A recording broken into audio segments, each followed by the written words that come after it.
Hi, Math 95. I'm back again, and we are going to go through the rest of the factoring notes. So we have two more kinds of factoring that we're going to do, and then we're kind of going to all pull it all together to see, when you have a factoring problem, how do you know where to start, and what are the steps to take, and some examples where you have more than one step. Okay, so factoring by grouping. We use this method of factoring when we have four terms and they do not all have a GCF in common, okay? They don't all have a factor in common. So if we had four terms that all had the same GCF, we'd pull that out first and then see what we could do with the rest. In this case, we're gonna have four terms that do not all have a factor in common, and we'll see what we can do with that. So these two, you might notice here that in the middle, these two middle terms in each case could be combined. We're not going to combine them right now. You'll see why when we get to the next page, but basically this is sort of a middle ground, a middle step for dealing with trinomials. And the first step would be that we would split this up. Okay, so just take my word for it right now that we're going to leave those two terms separate and not combine them. Okay, so factoring by grouping. What we're going to do is find the GCF of two terms at a time. So I look at this and I know that there's no common factor for all four of these terms. 2 goes into these two, 5 goes into these two, 3 goes into these two, but nothing other than 1 goes into all of them. And if we look at the x's, I could take an x out of these three, but not here. So there's nothing, again, like I said, that we can take out of all four. So we're going to just look at them two at a time. So I am going to just look at these two first. I'm going to forget the other two exist. And I'm going to say, okay, 2x squared plus 6x.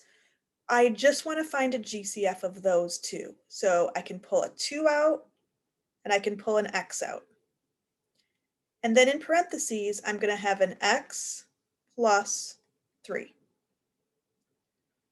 Okay, so if I think about this for a minute and I even check it by multiplying back, 2x times x is 2x squared, 2x times 3 is 6x. So just looking at this, it's just what we did with GCF. If you're a little fuzzy on that still, maybe go back and make sure that you do some extra practice on GCF or come see me in my office hours about it or in class on Thursday. Okay, so then I take these two. Now this is a minus here, so I have to pull that out with it. So minus 5.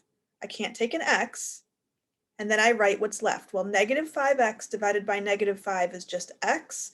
Negative 15 minus 5 is plus 3. Okay, watch your signs there. Remember, negative 5 times x is negative 5x. Negative 5 times 3 is going to be negative 15. Well, you might notice now at this point that what I have in my parentheses is the same, and that will always happen at this point in factoring by grouping. So that's a good thing, okay? So what we want to do then is kind of picture this as being one term or one part, and this is the other part. And again, I want to find a GCF. Well, what does this thing and this thing have in common? Well, what they have in common is that x plus 3. So that is essentially my GCF now of these two. That's what they have in common. And then in parentheses, just like before, I'm going to write what each of these terms has left after I've pulled out that x plus 3.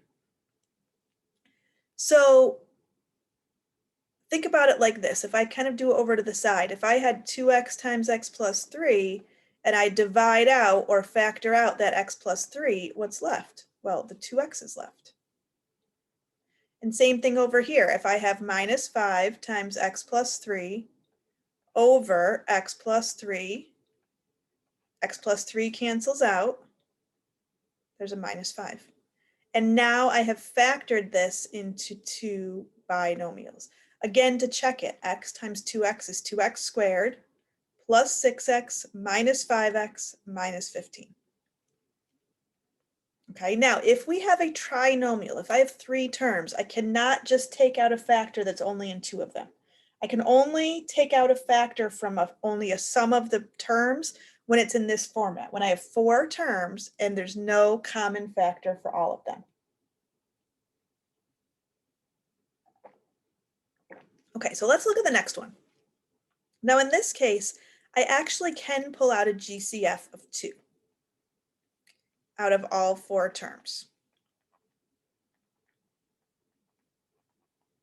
And here's what I have left. Now, if I want to keep going with this, I can keep going. I can't pull anything out from all 4 terms, but I can use this factoring by grouping and just look at 2 at a time. So I have to bring my 2 down with me. And then here I'm going to say, well, what comes out of these 2? An x times x plus 3. And here I bring out a positive 2 times x plus 3.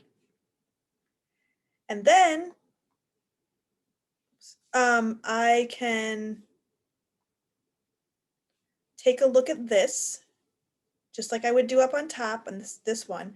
X plus 3 they have in common. It's not always x plus 3, it just happens to be for these last 2. And then in parentheses, x plus 2. And I have to bring that 2 along with me also, because otherwise I have dropped that factor of 2. Okay, so again, I can check this by multiplying any 2 first and then a third one. Now, why did I put this extra set of brackets here? Well, it's because if I just put 2x times x plus 3, it would look like the 2 was only getting multiplied by this part, where really all of this is getting multiplied by the 2. Okay, and I'd like to show you one other thing about this. Let me just erase this to give me a little more room. Okay, so one other thing about this is we noticed at the beginning, I said, oh, look, there's a GCF, right? So there's the GCF there. If I hadn't pulled out that GCF, let me just show you what would have happened, okay? So if I had had 2x squared plus 6x plus 4x plus 12, and I didn't see the GCF, so I just looked at 2 at a time here, factoring by grouping. I would have taken a 2x out of here and had x plus 3. And I would have had taken a 4 out of here and had x plus 3. I still would have had x plus 3. And then the other factor would have been 2x plus 4. But if you look here, I still have something in common. 2 comes out of both of these. So I would have had to say this was 2 times x plus 2. So I would have gotten 2 times x plus 2 times that x plus 3. There would have been my answer. Okay, so you can still get to the correct answer if you forget about the GCF sometimes, depends on the problem, but you might still be able to get to the right answer if you notice later on that one of your factors still has a GCF inside it. Okay. All right, so you probably saw, if you can see my screen, that my low battery light just came on. So I'm going to stop this video here, be able to plug in my computer, start again, and so then I'll do the rest of this factoring harder trinomials in a third video.